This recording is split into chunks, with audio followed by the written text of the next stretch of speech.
10 what? We're live. I'm going to do Wayne's World. 5, 4, 3. What's up, YouTube? Hope week 1 is going well for you. Sorry if you have Jerry Jeudy. We'll update you on the big injuries. Hey, Raheem Mostert averaged 10 yards per carry, so don't get mad. We'll tell you the winners and the losers. The waiver wire pickups go through every game. Yeah, it's going to be a fun show. Let's get started. All right, everybody. Here's a math problem for you. We love math here on Fantasy Football Today. What do you get when you add up Aaron Rodgers and Matt Ryan and multiply by 5? You still don't get Jameis Winston. That would be 35 points compared to 38 for Jameis. Oh, my goodness. What a weird week with some really terrible major Megaduds headlined by the Green Bay Packers. But you know what? I'm Adam Azer. I got Dave Richard here. Heath told me before the show, we're going to accentuate the positive. We're going to eliminate the negative. Not entirely. We're going to be positive today, Heath. We're going to think positive thoughts, happy thoughts. I'm going to do my very best. You bummed? No, I'm not. I'm not bummed at all. It's always a struggle. I think, and I would think Dave would say this as well. When you get things right versus when you get things wrong, the wrong things bother you more than the right things feel good. And that's really dumb. Yep. And I'm just going to try to not be that way anymore because there's absolutely no benefit to it. And it doesn't make anything better.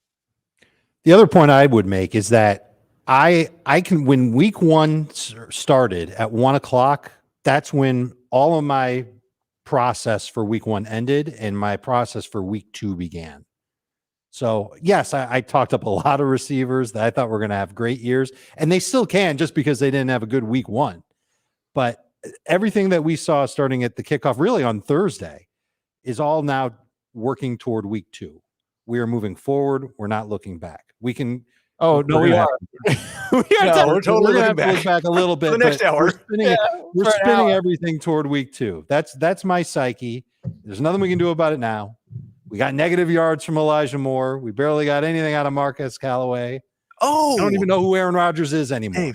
David just said hashtag Elijah. You were talking about Mitchell. Who's Elijah Moore? Right. That's right. You guys picked up the wrong Elijah M. I was the other Elijah M. 49ers running back.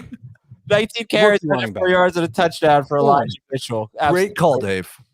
Aaron Rodgers didn't really love the hair. Got to be honest with you. Didn't love the performance. We'll talk about that. Who are you pumped up about, though? Who are you pumped up about after week 1? Dave, get pumped. If I got to give somebody that I was happy to recommend, it was TJ Hockenson. It was on the idea that he would lead the Lions in all the big receiving categories. He had a great game. And I think this is how the Lions are going to operate for the majority of the season, if not the entire season. They've got big question marks at receiver. They know it. And you saw all the targets get funneled to Hockenson and the running backs. Heath, who you pumped up about? Well, I have the Detroit running backs as winners, and I have them in my Believe It or Not article, so I'm not going to say DeAndre Swift. I'm going to say Jalen Hurts. You just did. I'm going to say Jalen Hurts because he looked so much better. And I know it's the Falcons, but it doesn't matter. Like some of the moves he made, the touchdown pass to Goddard was a laser beam into a tight window. And the offense that they have designed, we didn't know. Like there were several teams. We'll talk about the Chargers too, if not earlier in Believe It or Not. There were several teams where we had major question marks about how their offense was going to function. I was very pleased with what the Eagles want to do. It won't be that easy every week, but they have designed something that Jalen Hurts can absolutely succeed at. Devontae Smith looked great. Jalen Reagor caught every target that was thrown towards him. The first 3 passes went to Quez Watkins. They never threw to him again. It was really a fun performance by the Eagles. And who's alone in first place in the NFC East? The Eagles. Yeah. Philadelphia. What I'm telling you. They control their own destiny. They sure do. All right. So here's the thing. Heath and I, we haven't done the Sunday night show in, 9 months? So am I doing Believe It or Not, or are you? Oh, right. We do it for every game. That's right. Okay. I have a buy or sell segment where I unintentionally steal all of Heath's Believe It or Nots. And then later on in the show, we do Believe It or Not when the game recaps and Heath gets mad because I stole all his Believe It or Not. Correct. Okay. Yes. You can listen to Fantasy Football Today on your smart speakers. Just say, Alexa, play the latest episode of the Fantasy Football Today podcast. Or Hey, Google, play the latest episode of the Fantasy Football Today podcast. Very cool, very easy. Let's do the news real quick here. Dave, let's talk about the 49ers running backs. Mostert left with a knee injury, and he gave way. And this is why he was Jamie's start of the week, because we knew they were going to score a lot of points. And yeah, lo and behold, it's Elijah Mitchell with 104 yards and a touchdown. Yeah, I think when you start the Mostert thing, it has to also begin with what happened before the Mostert thing, that Trey Sermon was inactive, like completely shockingly to virtually everyone that I saw comment on it. And so Elijah Mitchell was the number 2 running back. And I would have thought maybe it would have been hasty anyway, but it was. Me too. But anyway, Dave was awfully hasty on the waiver wire on Sunday morning. Let's spin it. I'm still happy about it. We'll see where it goes. He wasn't a total dud. He scored, was right? a dud. He did score. Let's spin it forward though to the waiver wire and what you're going to do with the San Francisco Niners. Well, first of all, what do we know about Mostert, and then talk about this whole situation. We know that he's got an knee. I believe it's a knee. We don't even know what injury he has. Knee, but not MCL. Okay, so who knows what that could mean? It could mean a week. It could mean 4 weeks. So this is what the Niners do. They load up on running backs that fit their system, and then they put them out there. Mitchell was definitely one of those fits. To be fair, Sermon looked like he was one of those fits. He just didn't have that, like, the explosiveness was just kind of solid. It wasn't great. That's what I saw in the preseason. But Mitchell against the Lions looked great. I can't imagine he's going to be this good every week, and that there's going to be a rotation every week. I would go, like, Mitchell needs to be added like everywhere though, because currently he's the number 2 running back, even if Mostert's healthy, and we were drafting the number 2 running back in like round 8. So Mitchell's a must add. I'm thinking 10 to 15% probably, depending on if we get news that Mostert's out for the year, then that obviously goes up. But I almost feel like there's a story in San Francisco that we don't know, because the surprise Sermon inactive, and then Brandon Aiyuk did not play a snap in the first quarter and played behind Trent Sherfield pretty much the entire game. Mm-hmm. Well, it could be injury related. Well, Kyle Shanahan said it was. So what did Shanahan say exactly about? So he had something to say about both of them. First, on the Sermon issue, he just said that Sermon got outplayed by the other backs in the training camp and in the preseason. And remember, we only see the preseason. We don't have access to training camp film or joint practices or anything like that. We've got to go off of beat reports. And so apparently the coaching staff thought that Mitchell and Hasty did a better job than Sermon in practice, and that's what got them on the field ahead of Trey Sermon. As for Aiyuk, Shanahan said that Sherfield's ascent in camp, combined with Ayuk's recent hamstring issue that cost him 10 days, were driving factors behind his usage or lack thereof. Yeah. Well, don't drop Aiyuk. But no. This is the buy low window on. Don't drop Sermon either. Are you dropping Sermon? No. Okay. All right. If he's hold on. If Mostert is out next week and Sermon still is inactive, then I'm going to be pretty frustrated. I understand. Yeah. All right. We'll talk about it on the Tuesday waiver wire show. Just want to get to as much as we can tonight. Jerry Jeudy, 6 to 8 weeks, perhaps out with a high ankle sprain. Honestly, I thought he was going to be out for the season. So yeah, that's what I thought. Him in an IR spot, and hopefully he comes back soon. But that was tough to watch, and he still ended up leading the team in receiving. He was on fire, getting open really easily. 6 catches, 72 yards on 7 targets. And anyone who bought into Jerry Jeudy, look, it was a half of football, a little bit more than a half, but you should feel good about your prediction because he crushed it for the time that he was in there. And I'm sorry that you won't get to put Jerry Jeudy in your lineup for a while.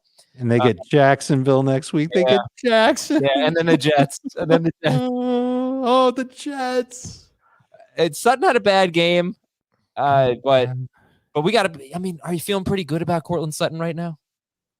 I'm feeling good about KJ Hamler, who we had a debate about whether or not he should have caught that deep ball for a touchdown from Bridgewater. A debate about that? We had a debate about it because it looked like he had to adjust to the throw, but he probably should have. Are you kidding me? He should have caught it. Yes, 50 Why yards. would we be feeling good about Cortland Sutton? Because Judy's out. Sorry, I hate to frame it that way, but his stop. That's how it is, right? KJ Hamler and Tim Patrick got more targets than Cortland Sutton in this game. I would like to see if James Bradbury was shadowing Sutton. I think he may have been. I don't know, but that is one thing I'd like to see. I would just say a guy coming back from that injury that puts up 1 catch for 14 yards on 3 targets in the opener. I feel worse about him. Okay. Yeah. He's worth a review of the film this week. Josh Jacobs is questionable for tomorrow night's game with an illness. So if he's out, would you start Tyson Williams or Kenyon Drake? Williams over Drake. It'd probably for me be Williams and non-Drake and PPR. Jets left tackle Mekhi Becton left in the third quarter. It looks like a sprained MCL for Becton. Cleveland left tackle Jedrick Wills was carted off the field. I did not see an update on that, but those are 2 second-year ascending players. That's tough. Ryan Fitzpatrick left in the first half with a hip injury, so we'll see. It's a partially dislocated hip. So do you know a timeline for that? I do not know a timeline, but I'm almost certain he can't come back from that in time for week 2. Thursday. It could be a long, oh my gosh. Yeah. He's going to be out for a while. All right. Taylor Heineke Thursday against the Giants. Michael Gallup could miss 3 to 5 games with a calf injury. Detroit left tackle Taylor Decker is on IR. He could miss about a month. They obviously don't need him. They obviously don't. And Dallas right tackle Lyle Collins suspended 5 games, but he thinks he has a chance to win an appeal. But, you don't like to see that. All right, we'll keep an eye on the Lyle Collins situation. All right, let's get negative. Let's get negative here. The Megaduds. No, we're going to get positive. Let's go. Yeah. We're going to name the guys. What is this? The guys who did bad this week?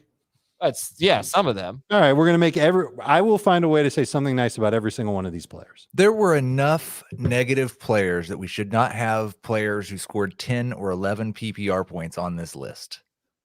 All right, so we've got all kinds of. We got Brandon Aiyuk doing absolutely nothing. Aaron Jones with I'm going with first round picks here.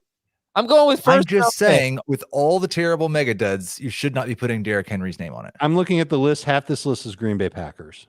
That's true. No, there's 3 Megaduds. There's Derrick Henry, the Packers, and Saquon Barkley. Okay? But Brandon Aiyuk is a bigger Megadud than any of them. We just talked about him. We want to do another segment on him? Come on. Megadud. All right. Any concerns about Derrick Henry, the Packers, or Saquon Barkley? Not about Derrick Henry. No. I still love that he got a lot of work. I love they had 3 catches. That's something new and exciting. And Seattle next week will be a challenging matchup, but he's what the potential is with him. It almost looks like he got off to a real slow start, and his O-line got off to a slow start. Let's talk about Barkley next. Twice in a row, or maybe 3 times. I think twice in a row. So he could have twice in a row at the goal line. Yes, that's right. And then Tannehill ran it in on the third. Yeah, there you go. Saquon just didn't play that much.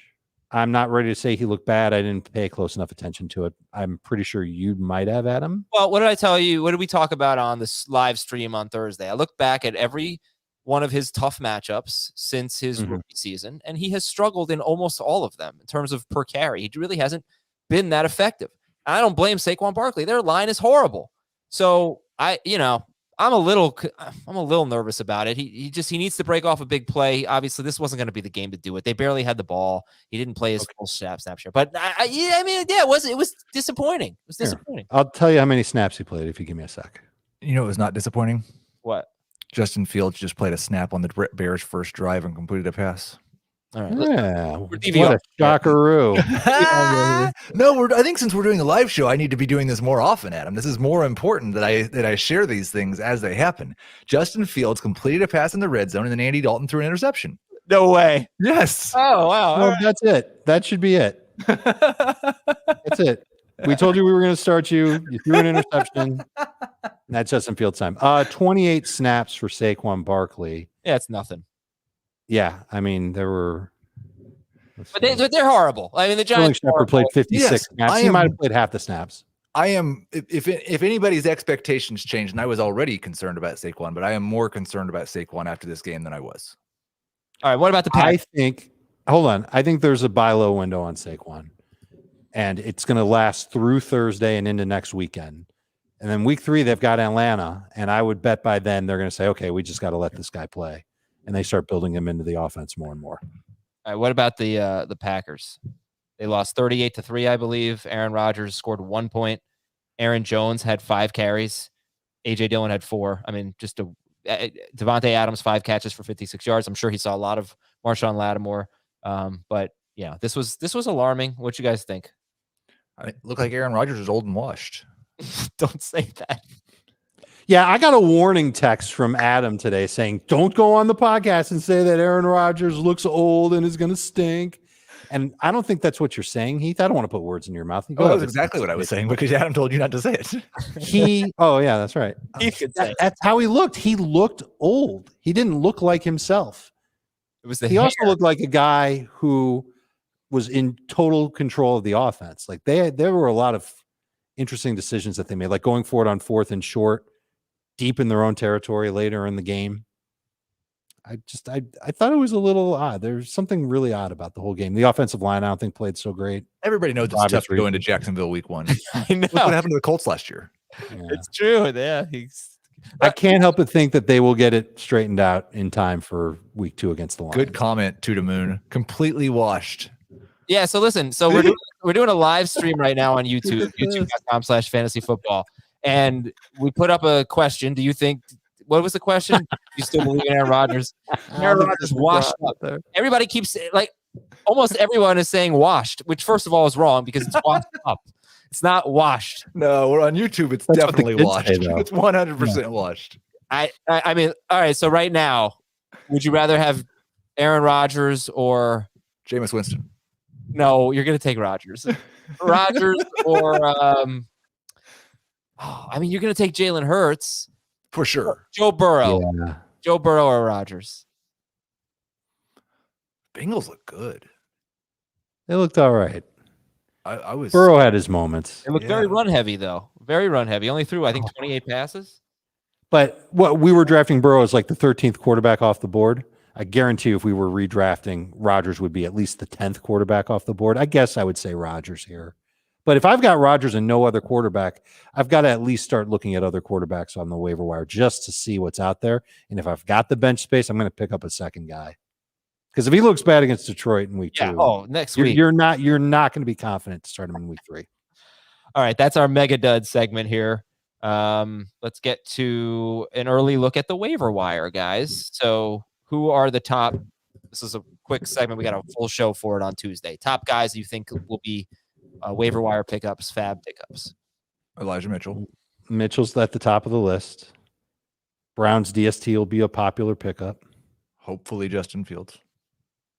That would be nice. I mean, not really, but hopefully. I think Mike Williams is like 63% rostered. I think he's You know who's probably going to be picked? I hate to even say it, but I wouldn't be surprised if there's some Cordero love on the waiver wire. What about Jawan Johnson? Oh, yeah, man. People are going to see those 2 mad. touchdowns, and they're going to run like they're running into their parents' complete arm. Jared Cook. Who 3 targets, 2 touchdowns. Who led the team in targets? Who led the Saints in targets? Adam Troutman with 6. Like what, 4 or 5? I think he had 6. It was a very weird game. Yep, 3 catches for 18 yards, which is funny because 6 times 3 is 18. Yeah, He had the same average yards per catch as number of targets. yeah, that's interesting. So which is probably only good if you have like 50 targets, right? All right, so yeah, I think Mike Williams is really interesting. You know, against Washington to do what he did and had, I think he had the second most targets, and he had the second most targets of his career, and he had the most catches of his career. He is the first. It's funny though because he is one of the people on that Twitter was least believing in. He's one of the first one of my believe it or not in the article, and nobody believes that he's going to be a top 25 wide receiver. I believe he's a must add. I think we should probably. Yeah, his roster rate's got to be close over 60% though, isn't it? 63, I believe. What? 63. Okay. Yeah, but I think it should be in the 80s. Am I overreacting? They have Dallas next week. I think it should be close to 100. They told us, like, we'll just do this now. Holy cow, Van Jefferson, 67-yard touchdown. Yeah, I think he needs to be universally rostered. They told us all off season they were going to throw the ball to him, and then he come out the first game. Yeah, they threw the ball to him. Yeah, Heath Yeah. froze. That's all right. We'll take a quick break. When we come back, we hope to have Heath Cummings. There he is. He's unfrozen. We'll take a break here. When we come back, we got some buy or sell. Let's see how many of the believe it or nots we can steal from Heath. We'll be right back. Let's do some buy or sell. Let's talk tight end. Buy or sell. TJ Hockenson, 8 catches, 97 yards, and a touchdown, is better than Kyle Pitts rest of season. Pitts had 8 targets, but only caught 4 of them. Falcons stunk. Buy or sell. TJ Hawkinson's better than Pitts rest of season. I'm buying it because I was saying it for the last 2 months. Yeah, buy. That's an easy buy. I guess it's easier for us. I wonder what the audience. Let's see, audience. What do you think? Buy or sell? Hockenson over Pitts. Let me know, or just type in Hockenson or Pitts. I want to get some instant reaction. Who do you like? I had the chance to watch the Falcons offense before we came on the air, and once they were down by 10 scores, this game was over. The Eagles were getting to Matt Ryan, and they had a good zone coverage defense that kept the big plays from happening. They only had 2 plays all game of 15 plus yards or more. One of them was by Pitts. Pitts had the best play of the game. It was 18 yards. So he needs more targets. He needs more work, but that offense needs to figure out a way to beat zone coverage. Yeah, Hockenson absolutely crushing it right now. And I think that's probably a little recency bias, right? A little reaction to week 1, but they were obviously close. Just nobody's panicking about Calvin Ridley. Nobody's taking, Amari Cooper over Calvin Ridley, I don't think. I don't think so. Maybe with the Gallup injury, it's a little bit different, but yeah. Yeah. All right, buy or sell? I think it actually might be pretty close. Buyers, but it's not a season long yet. All right. Buy or sell. Jamar Chase is the best Bengals wide receiver in fantasy going forward. He had 100 yards and a touchdown, 101. Higgins had 58 yards and a touchdown. Boyd had 32 yards. Buy or sell. Jamar Chase is the best Bengals wide receiver going forward. I'll buy it. And this is one of those things that irritated me because I let the talk over. I didn't really care about the drops, but I really cared about how much he seemed to care and how much he seemed to be talking about the drops. And so I had lowered him quite a bit for week 1, but we've had it ranked. I think we all had it ranked this way for most of the preseason, if not all but the last week. So yes, I buy it. Yeah. Okay. I kept it that way all preseason, so I'll say I buy it too, but I don't feel nearly as confident about that one as I do the Hockenson Pitts one. Because Higgins had a good game and he didn't even play the whole game. He left, he was dehydrated, he had to get juiced up, and then he came back in. All right, buy or sell. Corey Davis and his 97 yards and 2 touchdowns on just 7 targets. Corey Davis is set for a monster season. I can buy it. It is what it is. He was the top target getter. The first touchdown he scored was just right place, right time type of a deal, but the second one was pretty good. And I think the Jets offense just looked totally out of sync in the first half. They got their act together in the second half. It gives me optimism for the whole offense, but Davis looks like he's going to keep on where he left off in the preseason. Yeah, this one was interesting to me because he really had almost no impact on the game, for much of it. They kept it somewhat close defensively, but they were horrible. The Jets were terrible offensively. Yeah, the first half, they were just miserable. And he caught his second touchdown was very garbage timey. And he's got New England and Denver in the next 2 weeks. So anyway, Heath, buy or sell. Corey Davis is set for a monster season. I need to see it against somebody besides the Panthers. So, all right. Well, but after those games against the Patriots and Broncos, he's got the Titans and then the Falcons. So he's going to have pockets. He's going to be a number 3 receiver that might be based on matchups. Okay. Does that mean not a monster season? Probably not necessarily. I mean, I don't know. I don't think you can call somebody a monster if he's going to be a number 3 receiver who's matchup based. All right. Buy or sell. Buy or sell. Austin Ekeler did not have a catch today, but he scored a short yardage touchdown. I think he had another short yardage carry on top of it. What are we buying or selling? That he didn't have a catch today, and he scored. He's going to have catches. This happened last year. Did it? I mean, it was a different quarterback in week 1 last year, but the same thing happened last year where Ekeler wasn't involved in the passing game. And then all of a sudden he started getting like 10 targets a game.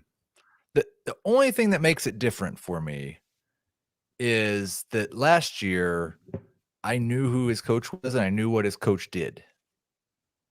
And I don't have the same confidence with their system this year. If they're going to throw it to Mike Evans this much and Keenan Allen this much, there won't be as many running back targets.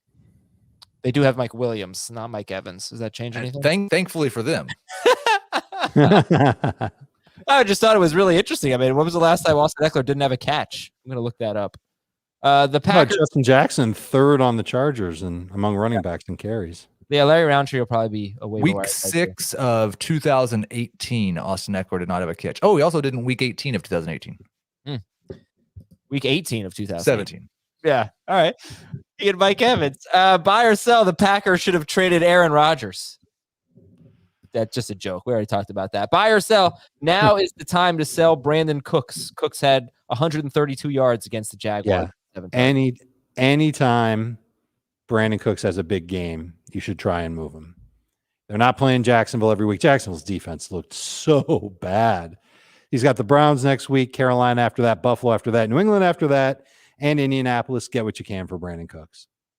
Yeah, that is a gauntlet. I will say that I thought Tyrod looked good. Again, it was Jacksonville, so he had a lot of time to throw on a lot of his plays, but I can't expect Brandin Cooks to do that every week. He hasn't historically. He was a little bit different. Somebody told him to just play because it was not the normal Tyrod Taylor. He was winging the ball down the field. Mm-hmm. They have a very nice game. Good for Tyrod Taylor, and he will be at Cleveland next week.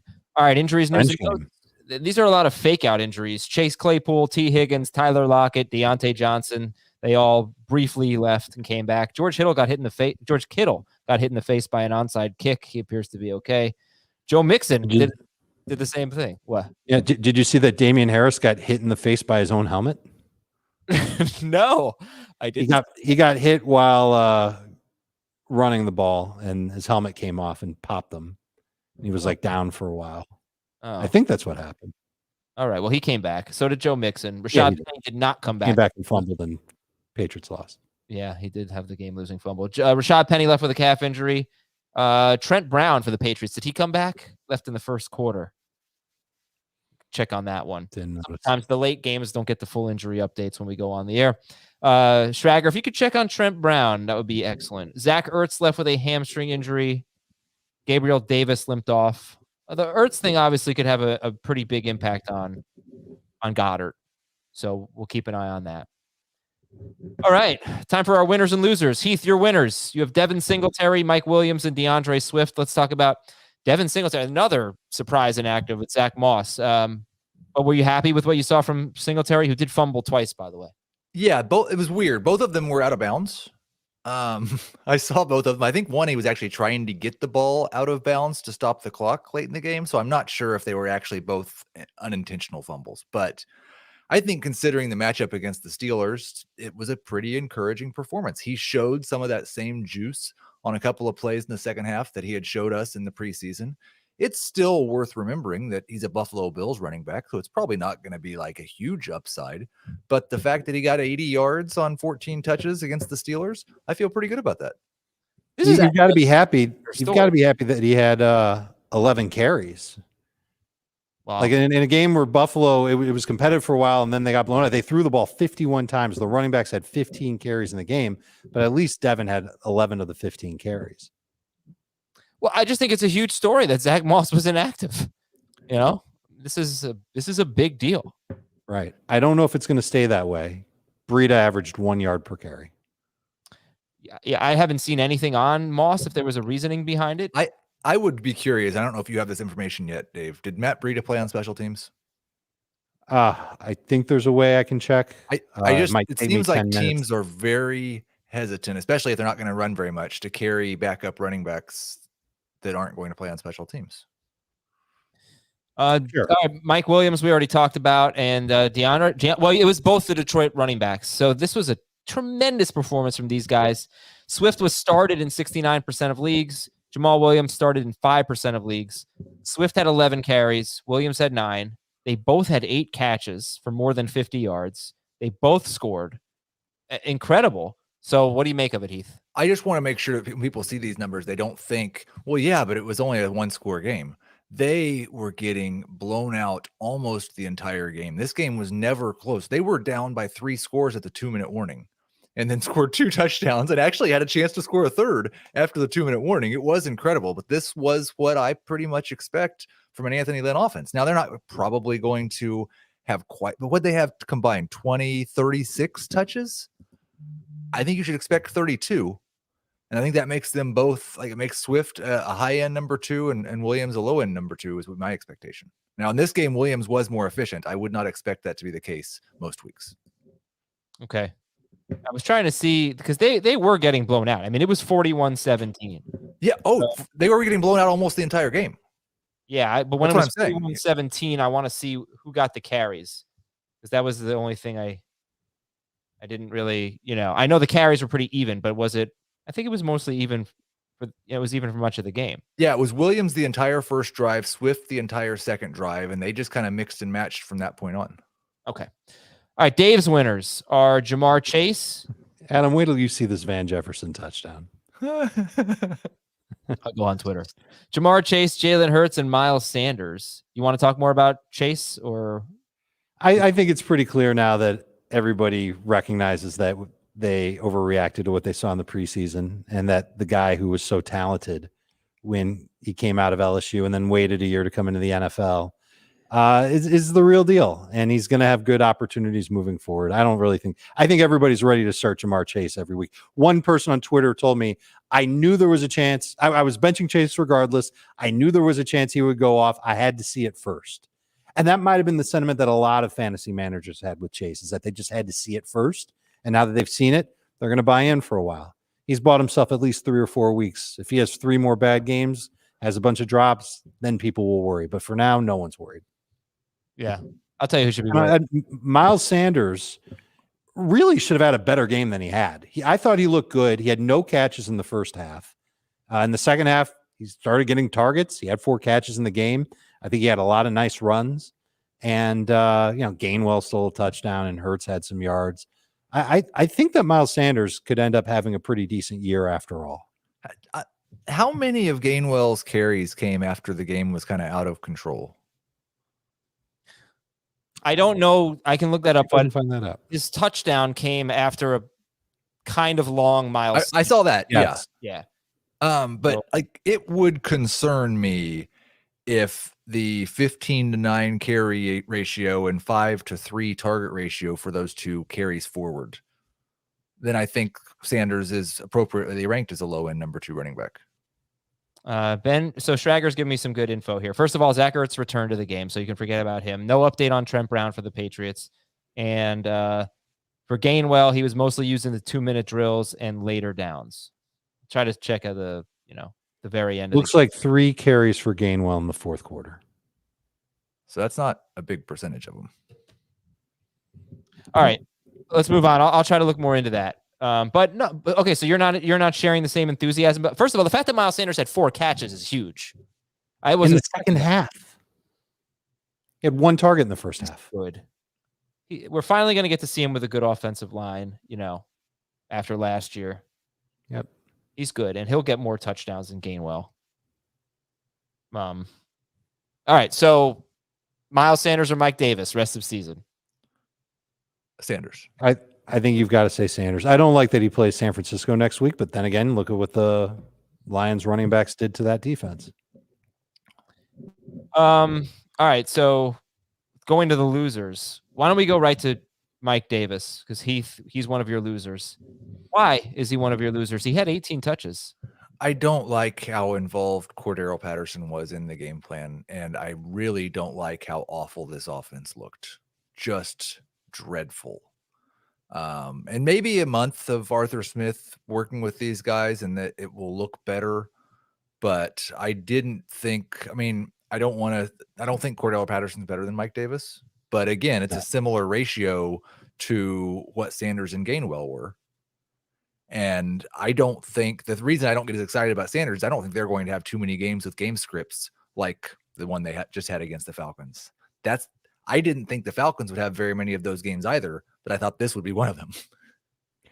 I think I again watched this team. It wasn't the all 22; it was just the game as it was broadcast, and there was some good blocking for Patterson, and he just was not nearly as fast as someone who's playing running back in the NFL should be. He's big, he's physical, but he should have had a much bigger game just based on the type of blocking that he had. I think Davis did look better and a little more explosive, and they've got to get him involved in the passing game a little bit too. I'm going to say Sanders over Mike Davis rest of season, but I think that Mike Davis can come out of this and put together some solid games with some good catches. He's going to have to catch the ball a lot next week. He's at Tampa. Giants after that, Washington after that. Okay, it's going to be ugly for That's Mike what we Davis. talked about. He had a really bad schedule to start the year. By the way, if this helps, Heath, 15 carries for Sanders, 9 for Gainwell. 3 of the carries for Gainwell were the very last drive of the game for the Eagles when they were winning 29-6 or whatever it was. I think 29-6. Yeah. Nope, 30. Yeah, 29-6, and they got a field goal on that drive. They kicked the field goal late. That's better. I mean, 15-6 is better than 15-9. It is. And Boston Scott did nothing. Right.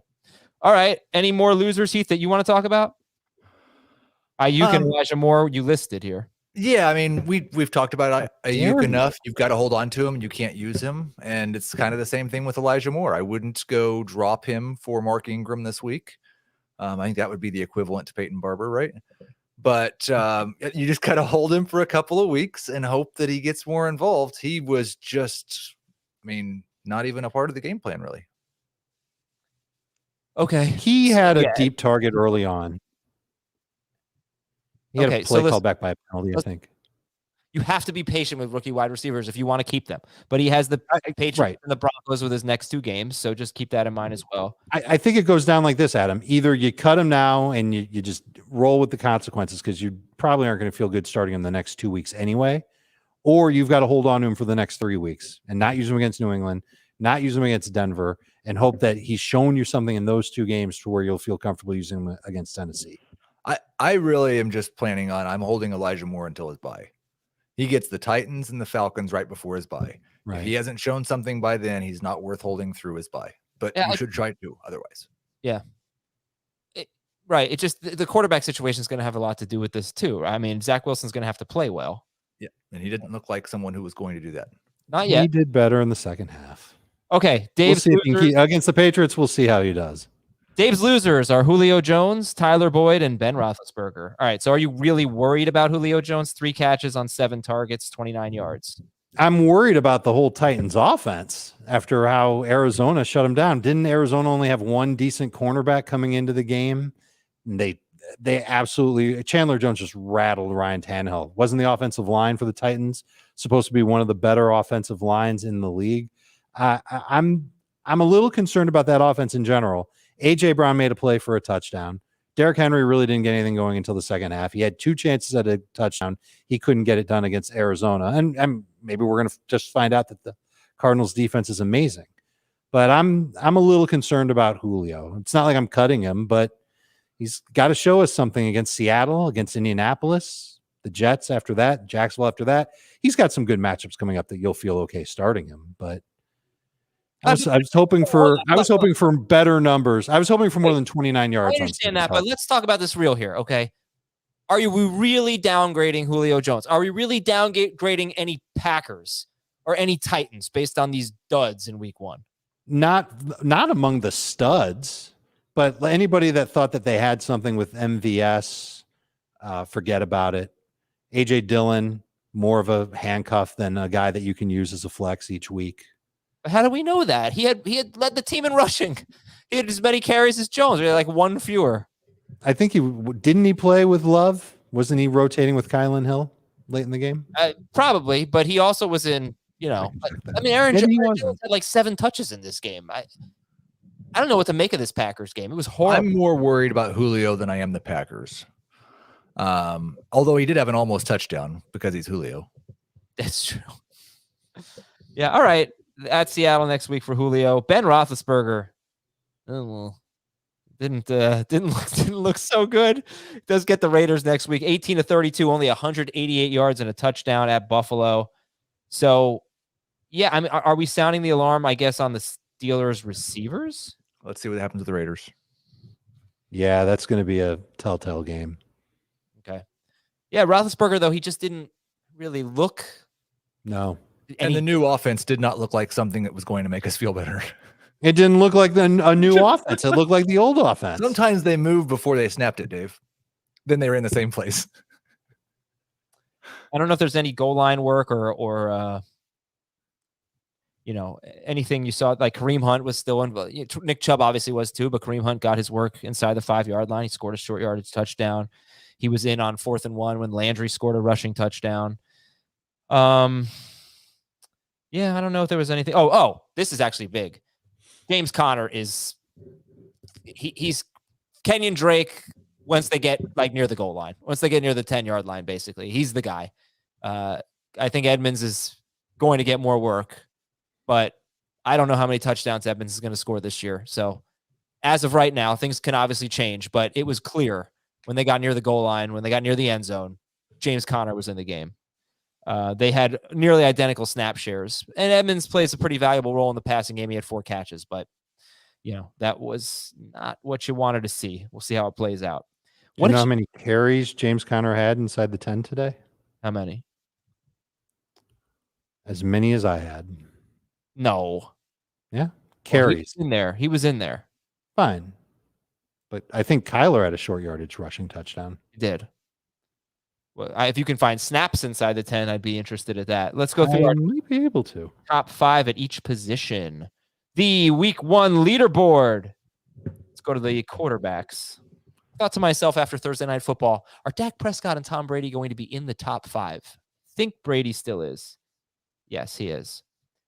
Kyler Murray, 41 points. He looked terrific. Jameis Winston threw 20 times and threw 5 touchdown passes. He's number 2. He's tied with Patrick Mahomes. This is 6-point per passing touchdown leagues. Murray had 41. Winston had 38. Mahomes 38. Brady 35. Goff, Wilson, Hurts all tied with 34 points. So Heath, it's a lot of studs in there, but it's also Jameis and Goff. Do you have faith in either of them going forward?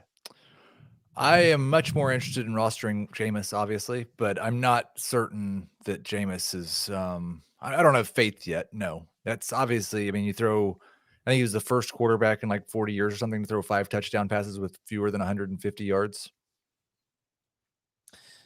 Thank you, Dave. James Conner, 4 snaps inside the 10, 1 inside. I'm going to tell you how many snaps inside the 10 the Cardinals had all game. You can tell me how many Edmonds had, and I'm going to be embarrassed if it was similar, because the way I was looking at it was pretty clear Conner was their guy there. But all right, that's good analysis on the quarterbacks here. 6. So 4 of 6 of snaps inside the 10 Conner was in on. Okay.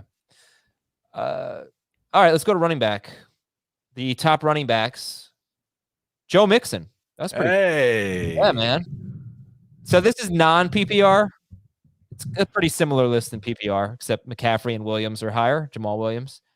Joe Mixon, Nick Chubb, Melvin Gordon. He had a 70-yard touchdown late in the game. He and Williams did nothing for most of the game, and then 70-yard touchdown for Melvin Gordon. Gave him 11 carries, 101 yards, and a touchdown, and 3 catches for 17 yards. So Mixon, Chubb, McCaffrey, and then Jamal Williams and Elijah Mitchell are tied in the top 5 as well. And Williams had 8 catches and Mitchell had none, so it's not even close in PPR. Also, DeAndre Swift is top 5 in PPR with his 8 catches. So, Dave, what do you make of this list? Mixon, Chubb, Melvin Gordon, McCaffrey, Jamal Williams, DeAndre Swift. It's all the stars that we were taking in round 1, round 2. Worked out just like we thought it would. I know 3 of them did, but like you just look at those Lions running backs, and you just know that it's not going to be like this every week where these guys are going to put up crazy points and have lots of touchdown potential. It was even more surprising that they did it when they had to shake up their offensive line. But if they're going to find ways to get targets each week from Goff, then Swift will be a start pretty much every week, and Williams will be a flex pretty much every week. Okay, if I offered you my Antonio Gibson for your DeAndre Swift, No. what would you say? I would say no. That is a huge turnaround after week 1. I had Swift ahead of Gibson. You did, but Dave certainly did not. Gibson had 20 carries, didn't he? Or 20? No, wait a minute. You're offering me He's offering you Gibson for for my Swift? Yes. I'd rather have Gibson. I'm sorry, I misunderstood your question. Okay. You still rather have Gibson. Okay. Gibson than Swift. Yes, definitely misunderstood. All right. That's all right. I'll calm down now. Okay. Would you rather have Mixon or Barkley? Oh, Mixon. Again, you had Mixon ahead of Barkley before the season, Dave. Yeah. It's Mixon. Okay, would you rather have Mixon or Jonathan Taylor? That's a good one. Who is it? Mixon or Taylor? Taylor and his 6 catches for 60 yards, by the way, and 17 carries. That's a solid. I know it was a little disappointing he didn't score, but you got to feel pretty good about the role. He had one called back, if I recall. Yeah, I said that's a really good one. I think I had them back to back. All right, so who'd you rather have, Mixon or Taylor? Taylor. Man, I think I'd probably go Mixon. Oh, okay. All right, wide receivers, top 5 wide receivers this week: Amari Cooper, Tyreek Hill. Oh my God, Tyreek Hill, 197 yards and a touchdown. Deebo Samuel, 189 yards and a touchdown. Tyler Lockett, two touchdowns, 2 big ones. Corey Davis and Adam Thielen is tied with Corey Davis. Thielen, though, gets the edge in PPR. He had 9 catches to Davis's 5. How about Deebo Samuel and and Adam Thielen? I know they're different levels here, but great performances. Heath, give me your thoughts on Deebo. Well, I think what we said was right. When 2 of those guys are there, they can both be really good. Kittle and Deebo Samuel, Kittle and Aiyuk and Samuel. When all 3 of them are there, and Aiyuk just wasn't there today, wasn't a part of the game plan at all. Now, Samuel did have one really big play that enhanced his numbers, but even without that play, he still would have had a very good day. For as long as Aiyuk remains injured in the doghouse, wherever he is, I think Samuel's a start. And Dave, give me your thoughts on Adam Thielen catching 2 touchdowns, picking up right where he left off. One of them not in the red zone either. That was exciting. I think it's a little bit of evidence that without having Irv Smith there, that this is a guy that Kirk Cousins is going to look to when he needs to make a play. Jefferson should have had a touchdown, by the way. I think that, I mean, maybe the knee was down before he got in, but he had a catch where he was fighting in the end zone and maybe should have gotten in. Yes, but for those of us who have a lot of Dalvin Cook, we were very happy with the end result. Sure. Top 5 tight ends this week: Gronk and Kelsey and Hockenson and Juwan Johnson, and then Dallas Goedert is 5th. 4 catches, 42 yards, and a touchdown, and he's top 5 going into Sunday night. Gronk, Kelsey, Hockenson, Juwan Johnson, and Goddard. You don't have to say much about Kelsey or Hockenson, but Gronk and all right, who's the best out of these 3? Gronk, Juwan Johnson, Dallas Goedert. Goddard. I think I'm going to say Goddard, but man, you could look foolish saying that the way Gronk played on Thursday. Yeah, Juwan is last on the list. For sure. Yes, Gronk's close to Goddard. They're both low-end number 1s now, I think. Juwan, I'm not buying this thing. And also, like, we're talking about the top 5 tight ends when 2 of the top 5 tight ends play tomorrow. So that is true. Kittle, by the way, had the 3rd most yards among tight ends. He had 78 yards. Did anybody care about David Njoku and his 3 catches for 76 yards? No. But it ruined Austin Hooper. Yeah. Okay. All right, guys. That's your top 5. Let's go through the games. Tell me if there's anything we did not cover. Arizona 38 and Tennessee 13. Heath, what do you got for Believe It or Not? Believe it or not, the Titans are bad. Not. Man, Not they ready to could believe not that. block Arizona up front. They couldn't protect Tannehill at all. I believe that. They will be bad if they can't block any better than that. Of course, but I think that they can work on that and get better than that at that. Let me give you what I think is a bit of an underrated storyline in this game, as I just got to pull up the box score. Oh, I already got it. Great. The targets. Hopkins had 8. AJ Green had 6. Kirk had 5, and he caught 2 touchdowns, by the way. Rondale Moore had 5. Chase Edmonds had 4. Hopkins made 2 great plays to catch his 2 touchdowns, but obviously things could change. He could have 12 targets next week, but we don't want to see this type of even distribution, do we? No, but this could be a sign that this is what we're going to get. They realized that they didn't have a whole lot with DeAndre Hopkins last year, so they signed AJ Green and they drafted Rondale Moore and they hung on to Christian Kirk. Those are going to be where the targets are going to go. Plus, Chase Edmonds will get targets. My 2020 DeAndre Hopkins target share concerns are finally coming true. Took a year. All right, let's go to Cincinnati 27, Minnesota 24. This was a great game. Went all the way down to the wire in overtime. Kirk Cousins 26. Oh, sorry, Heath. Go ahead. No, this one was weird too. You mentioned the target share. My believe it or not would be that KJ Osborne's going to be a thing. 9 targets, 7 catches, 76 yards.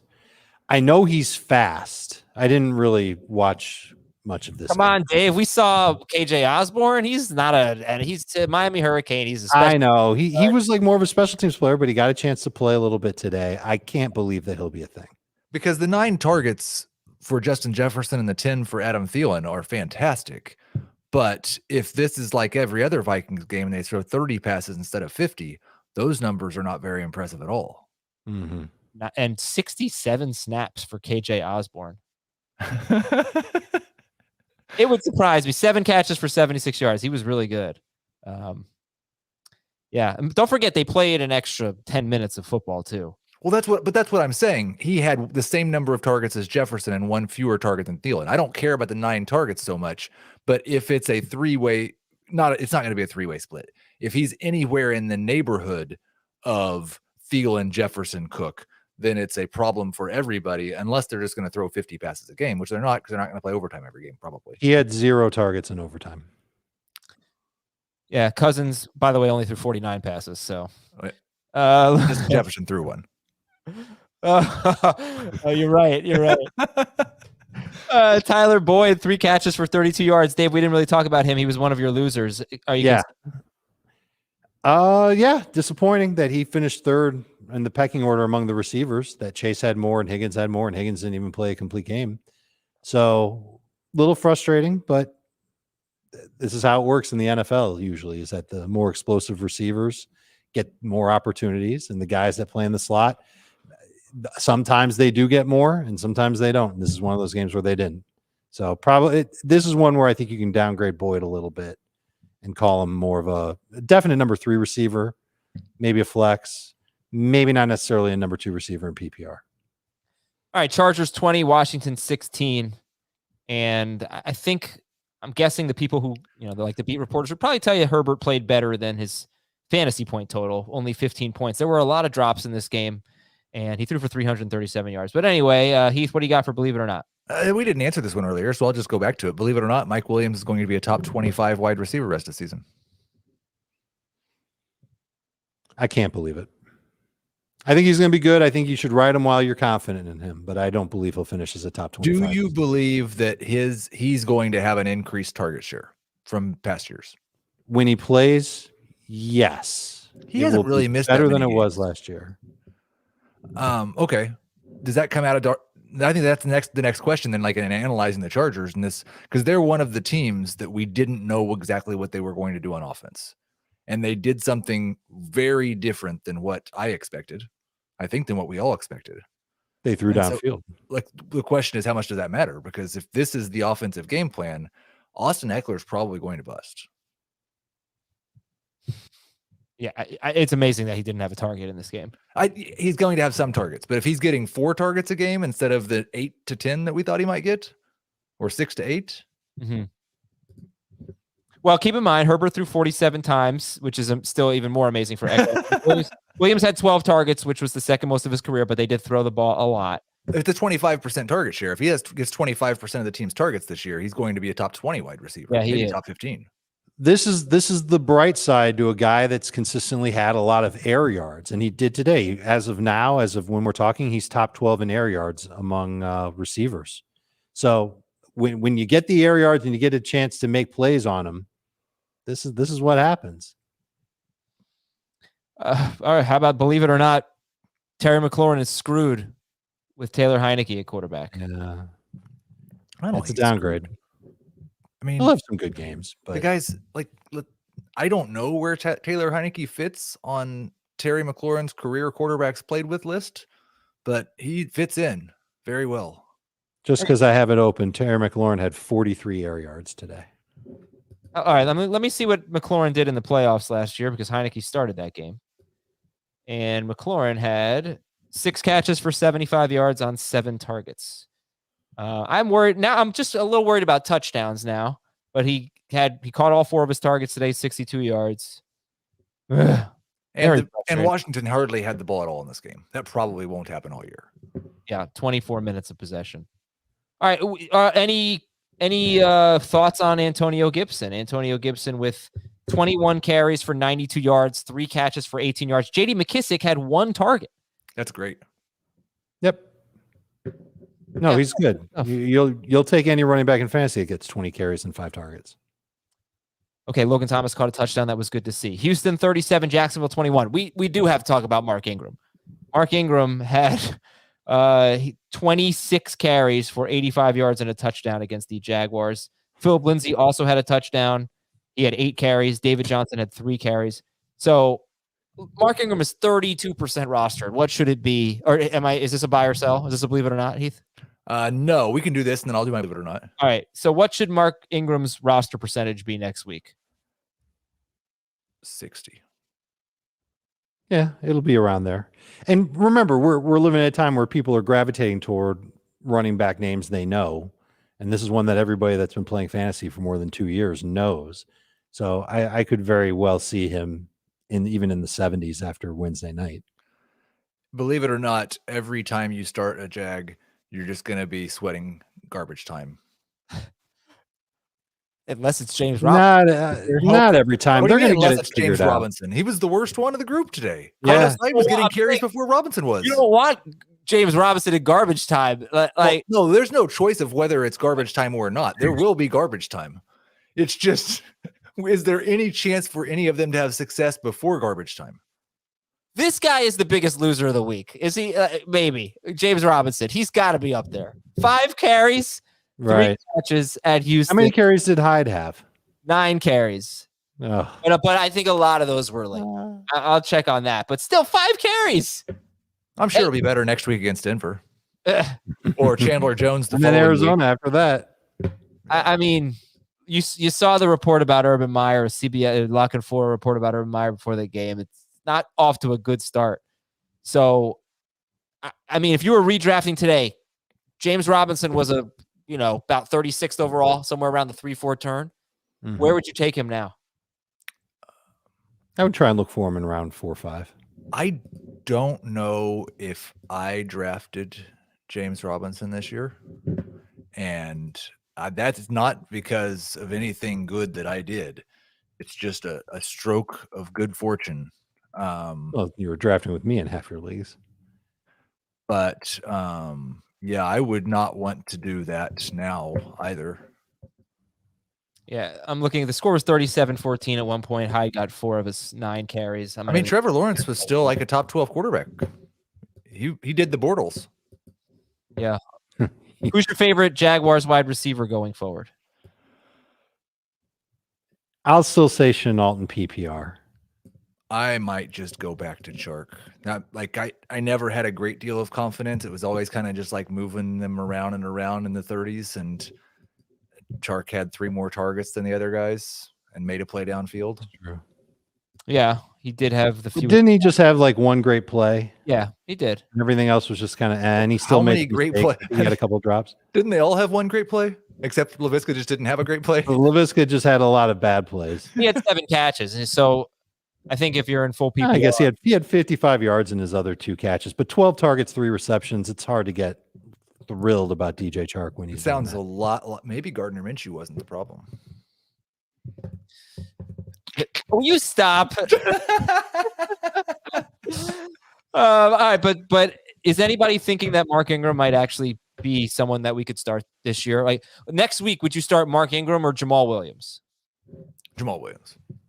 Williams against the Packers, and it's Mark Ingram at Cleveland. I think it's going to be a different story for the Texans most weeks than what we saw today. So bench game, Jamal Williams, start of the week. Carolina 19, Jets 14. Heath? Believe it or not, the Jets are still the Jets. Oh, yeah. I mean, you can believe that. Of course, they're terrible. We'd kind of started to talk ourselves into Zach Wilson looked okay in the preseason. Elijah Moore is going to be a great rookie wide receiver. They've got Michael Carter. Things are trending in the right direction for the Jets. You dropping Michael Carter for Mark Ingram? No, but I dropped him for Elijah Mitchell. If I need a running back next week, I'm going to drop him for Mark Ingram. I don't know if I'm going to really like the results, but I think Mark Ingram's going to get more work than Michael Carter. Yeah.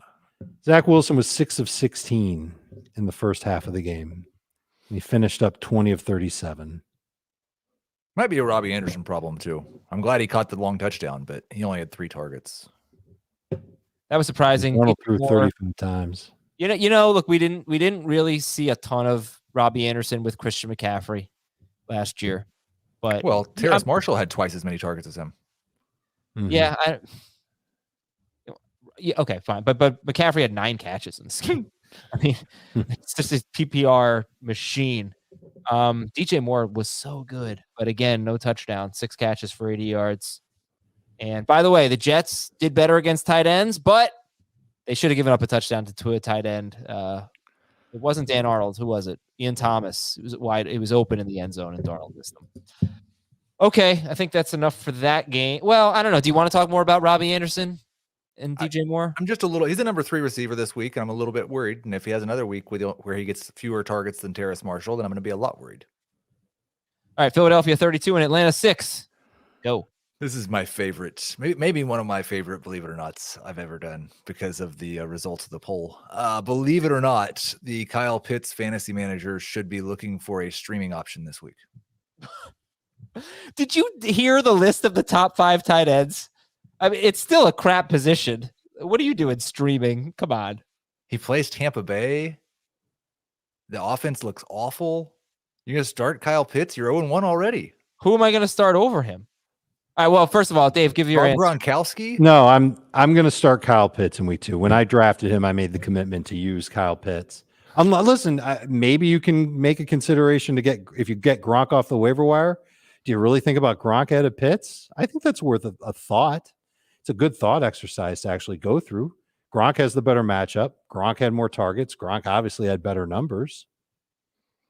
Yeah, what's his roster percent? Let me look up Rob Gronkowski's roster percentage. 83%. So. Yeah, so he is 40. I got 47% believe it, 48% not on that poll after the first 1,100 votes. So, but that's just because 47% of people didn't draft Kyle Pitts in round 4 or 5. Yeah, it was a horrible. I think I'm almost encouraged that it was a bad day for the offense, because if they had a really good day and Pitts had been this disappointing, why wouldn't you apply the same logic to Calvin Ridley? If we're going to be worried about Kyle Pitts, shouldn't we be worried about Calvin Ridley? No, wait. Okay, come on. Why?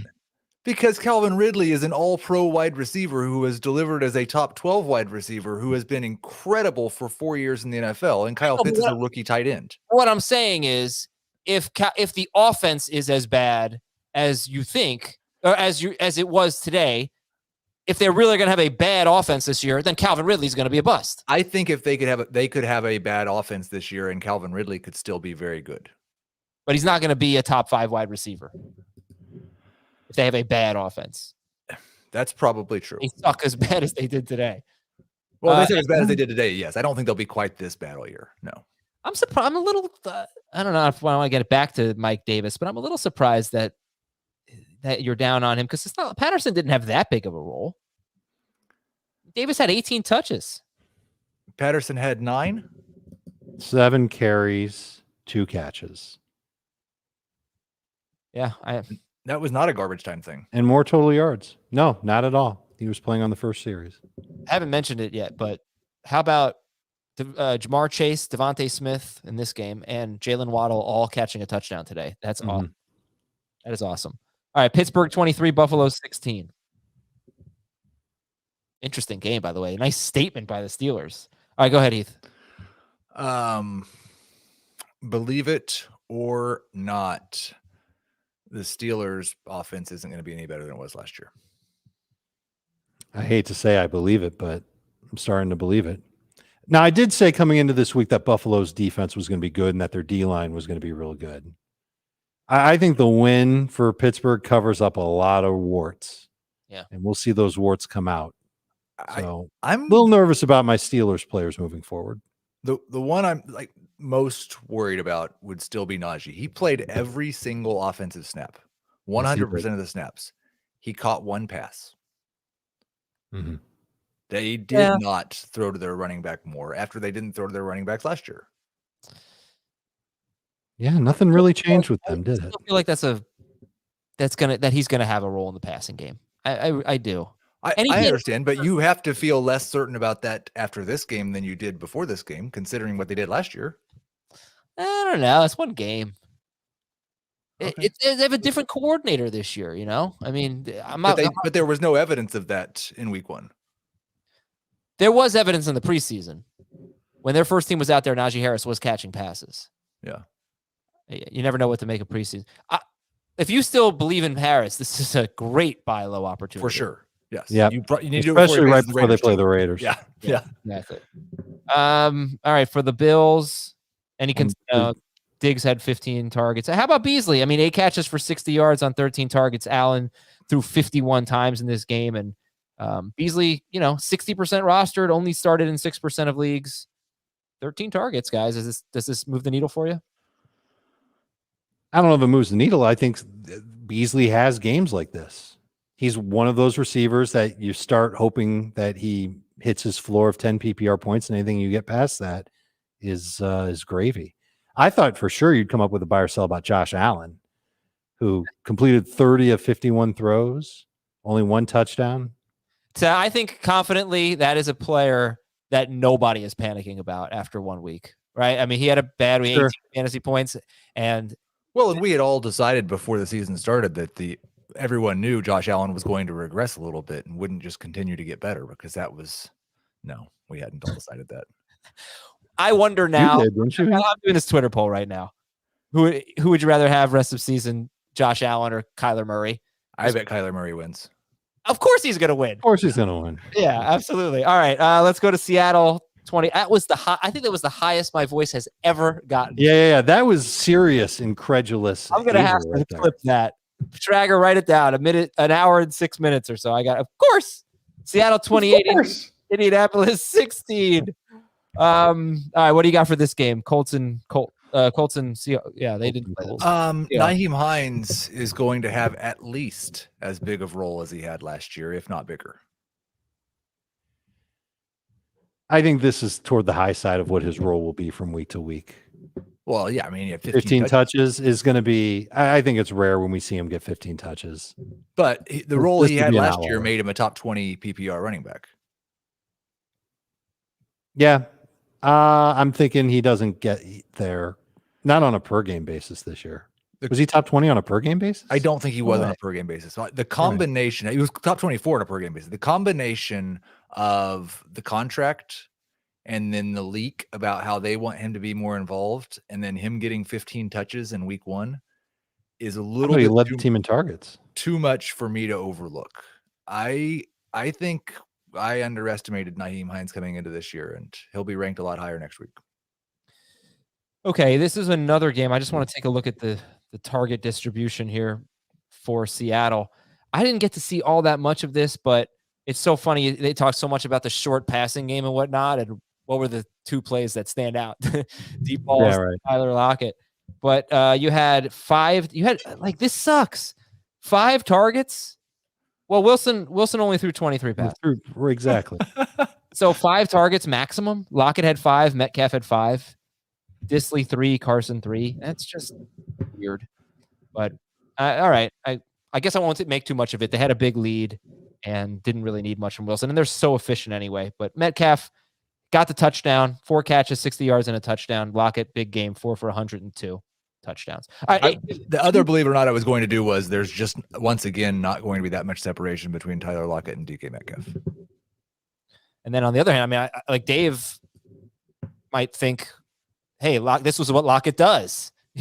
Right? Should we? Sure. All right. So are you buying that, Dave? There won't be that much separation between Lockett and Metcalf. I think we're still going to see Metcalf as the more consistent fantasy receiver. Yeah, but I mean, this is classic Lockett. You can almost pencil in that next week he's not going to do anything even remotely close. I mean, you can almost pencil in. It's not like DK Metcalf was actually consistent last year. He was just more. He was in the first half of the year. He was when Wilson was. Yep. Right. All right, guys. Let's wrap up. About 5 minutes, 5 games. San Francisco 41, Detroit 33. Believe it or not, Deebo Samuel is going to be a must start wide receiver this year. I think he's a must-start receiver for now. The long touchdown he had was ridiculous. He should have been tackled. He might not have even. I guess it's fine that he caught the ball. He should have been tackled right then, and he just broke away for a run. I would imagine this is your sell high time on Deebo Samuel. I'm not trying to shortchange it. I really don't think there are any other storylines to cover in this game, as we talked a ton about the Lions. So let's go to Denver 27, Giants 13. Believe it or not, Sterling Shepard is the only Giant you should start on Thursday. 7 catches, 113 yards, and a touchdown. It's scary stuff. You're playing with fire when you said Saquon. 20% of our people on CBS Sports did it. I bet that number's higher this week. Right. I don't And it's dangerous. I bet he ends up playing a little bit more this week than he did. Well, what buy or sell? I'm not even sure I'm starting Shepard this week, but buy or sell. I'm probably not starting any Giants this week. You're starting Shepard the same way you started Cole Beasley. But I did tell you, I PPR did say like 100 times Daniel Jones and Sterling Shepard, and they've got to connect. Right. Yes, he's a good number 3-ish wide receiver. Yeah. Teddy Bridgewater played really well. I'm not gonna lie, he really did. There were a couple plays that he was jumpy in the pocket. Oh, come on, Dave. Will you give the guy a break? There were a couple plays where he was jumpy in the pocket. He was 20 of 36 for 264 yards. That included a 50-yard dropped touchdown. Like, we're going to penalize him for being jumpy in the pocket. He was good. Are we rushing to start Teddy Bridgewater in fantasy? He has the Jets in his neck. Plays Jacksonville this week. Okay, then maybe we are. He's a good waiver option. He's 23% rostered. I mean, how many Broncos would you start against? This is a fun game. How many Broncos would you start against Jacksonville over the top Giant, whoever that is? Yes. Well, the other thing is he just lost Jerry Jeudy. That is a big deal. So we'll pump the brakes a little. All right, Kansas City 33, Cleveland 28. Yeah, believe it or not, Jarvis Landry was overrated during draft season. Overrated or underrated? Underrated. He always is. Feels like that every year. And if he's going to keep playing games without Odell Beckham, then I think the answer to that is that you believe it. Yeah, but Odell will be back, and I wonder what that'll do to Landry's target share. Not that it was like a great share today. Oh, believe it or not, you can drop Mecole Hardman. They're just going to throw the ball to Tyreek Hill and Travis Kelce, and that's it. Were you guys encouraged by Clyde Edwards-Helaire? I know he didn't have a great game, but he had 14 of the 16 running back carries. Darrell Williams didn't have a catch. McKinnon didn't. They did the 3 same catches. Yeah, it's a little better, but we still saw Mahomes with a red zone touchdown run. They did the same thing in the red zone. Like, it wasn't just that. Every time they got in there, it was as if Clyde was just like, "Don't give it to him." I don't know. But he was the alpha dog in the backfield. Right. It was a little better, but it was also bad. Who would you rather have rest of the season? Kenny Galladay? The same points as some of our Megaduds. Kenny Galladay or Jarvis Landry? Galladay. Like, did Derrick Henry outscore Clyde? I think he did. Yeah, maybe. We're encouraged by Clyde, and Henry's a Megadust. I told you it was first round pick second. New Orleans 38, Green Bay 3. Oh man, believe it or not. Can I do this one? Yeah. You should drop Marquez Callaway and his stinking 2 targets and 1 catch. They play Carolina this week. Yeah. Carolina's not that bad. I really don't. I don't think they're that bad. Right. I agree. Yeah, I wouldn't. If you want to drop him, that's fine. So we're okay dropping Callaway, but we're not okay dropping Elijah Moore? For a totally different situation. Marquez Callaway is an undrafted guy who did nothing last year in the NFL, and Elijah Moore is an elite wide receiver prospect. He's not an elite wide receiver yet. Right. If I'm holding on to Moore, I'm holding on to Callaway. I'm giving it another week. Can't emphasize how weird of a game this was for the Saints. Right? Yes. Nothing normal. Beating the Packers 38-3 in a home game in Jacksonville. Just weird. Tony Jones looked pretty good, and 11 carries for 50 yards, 1 catch for 3 yards. Miami 17, New England 16, our last game. Oh man, I don't even know what to really make of this game. Let's talk about I'm sorry it took an hour and 15 minutes. Let's talk about Myles Gaskin. Weird game. He had 6 carries in the first half and then only 3 in the second half. He had a pretty good game. He had 5 catches, but not a great game. He was in on the play, I think, where Tua had the rushing touchdown. That's got to count for something. Well, it's good to How see. about the only had the ball for 23 minutes. Yes. They didn't have the ball that much. I think Gaskin will have plenty of weeks where he gets more work. Not worried. I do think this is something we need to watch out for, because New England's been this way before in the past when they were good, where the other team just doesn't get the ball. And that could be a concern for teams playing against the Patriots. It's nice for Damian Harris that Ramondre Stevenson also fumbled. Yes, it is. I don't know what to make of the tight ends.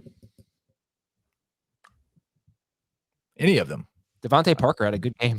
I mean, freaking Mike Gesicki. Yeah. Did he like literally not score a fantasy point? None. 2 targets, no catches. Megadud. If ever there was to be a Megadud section, you might think he would have found his way into it. Nobody cares about Mike Gesicki. Come on, he started. Not anymore. He started in 51% of leagues. All right. Well, yeah. We thought the opportunities would be there for him in this game without Fuller there and without Preston Williams there. Just didn't turn out that way. It stinks. All right, everybody. Thanks so much for listening and watching on YouTube, youtube.com/fantasyfootball today. You can see all of our shows. They're archived, of course, on YouTube. And I'm going to go watch, hopefully, a little Justin Fields in the second half. For Dave and Heath, I am Adam. Thanks so much for listening to Fantasy Football Today. We will talk to you on Monday with a fresh episode. That'll be me and Chris Towers.